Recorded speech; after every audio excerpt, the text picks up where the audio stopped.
সকাল থেকে সন্ধে পর্যন্ত কী কী খেলাম এবং দিনটা কীভাবে কাটালাম সেগুলোই আজকে শেয়ার করব তোমাদের সাথে। তো চলো বেশি না বকে শুরু করা যাক। আজ সকালে আমি খেয়েছিলাম আলু ভাজা দিয়ে পান্তা। যেহেতু আগের দিন মুড়ি খাবার পর রাতে আর আমি ভাত খাইনি, সেই জন্য আজ সকালে আমাকে পান্তা খেতে হয়েছে। এই কারণে আলু ভাজা দিয়ে পান্তা খেতে বেশ ভালোই লাগছিল, সাথে সাথে পেঁয়াজও নিয়েছিলাম। শুধু আমি আজকে একা খাইনি, আমার পাশে মেজদি বসেও আজকে খেয়েছে আলাদা পাতে। যাই হোক, সকালবেলা পান্তা খাওয়া হয়ে গেলে কিছুক্ষণ পর যেন আমার কিছু একটা খেতে ইচ্ছা হচ্ছিল। তো আগের দিন তো মেজদি নাড়ু করেছিল, নাড়ু তো আমি এখন একটাও খেয়ে দেখিনি। আর জন্মাষ্টমীর দিনও আমার খাওয়া হয়নি, অষ্টমীতে নাকি নাড়ু খায় না। আর তারপরের দিনও আমার খাওয়া হয়নি, কোনো না কোনো কারণে হয়তো ভুলে গেছিলাম। তো সেই জন্য ভাবলাম নাড়ু খাওয়া যাক। ভেবেছি যখন আর দেরি কিসের, সঙ্গে সঙ্গে নাড়ুর কৌটো নিয়ে বসে খুলে আমি একটা নাড়ু তুলে খেতে আরম্ভ করে দিলাম। আর নাড়ুটা বেশ খেতে ভালোই হয়েছিল। আর নাড়ুগুলো আমার মেজে একটু ছোট ছোট করে ফেলেছিল, সেই জন্য আমার মা বলছিল নাড়ুগুলো দেখে মনে হচ্ছে লক্ষ্মী পুজোতে যেমন নাড়ু দেয় ঠিক তেমন হয়েছে।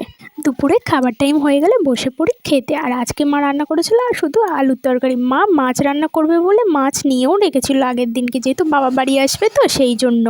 কিন্তু যেই জেঠিমার বাড়ি ফ্রিজে মাছ রেখেছিল সেই জেঠিমা কোনো আত্মীয়র বাড়িতে চলে গেছে, তো সেই জন্য আমাদের মাছও আনা হয়নি, তাই মা আলুর তরকারি করেছিল।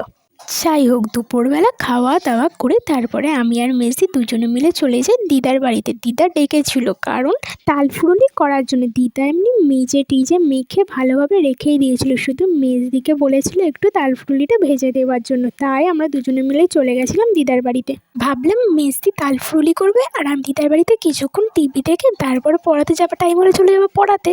তারপরে মেজদি তালফুরুলি ভাজা আরম্ভও করে দেয়, আর আমি তো দেখছিলাম টিভি। তারপরে যেই না মেজদি কিছুটা ভেজে তুলেছে অমনি আমি গন্ধে গন্ধে চলে গেছি খেতে। তারপরে দুটো তালফুরুলি নিয়ে নিই আর বললাম টেস্ট করে দেখছি মিষ্টি হয়েছে কিনা। তারপরে একটা বাটি করে আমি দিদার জন্য তুলে দিদাকে দিয়ে আসি, যে বলি দিদা খেয়ে দেখো মিষ্টি হয়েছে কিনা। দিদা তো খায়নি, দিদা আমাকে দিয়ে দেয়, আমিও সেইগুলো খেয়ে নিই। মেজদির যাই হোক অতটা তালফুরুলি ভাজতে অনেকটাই টাইম লাগবে, তো আমিও বিকালে পড়াতে যাবার টাইম হয়ে গেলে চলে যাই বিকালে পড়াতে। আর আজকে পড়াতে গিয়ে দেখি মামি বড় ঠাকুরের বার করেছিল, সেই জন্য আমাকে প্রসাদও দিয়েছিল। তারপরে প্রসাদ খেয়ে পড়িয়েও চলে আসি বাড়িতে। তারপর বাড়িতে এসে দেখি বাবার কাজের থেকে বাড়িও এসে গেছে আর খাবার এনেছে সিঙ্গাড়া আর জিলিপি।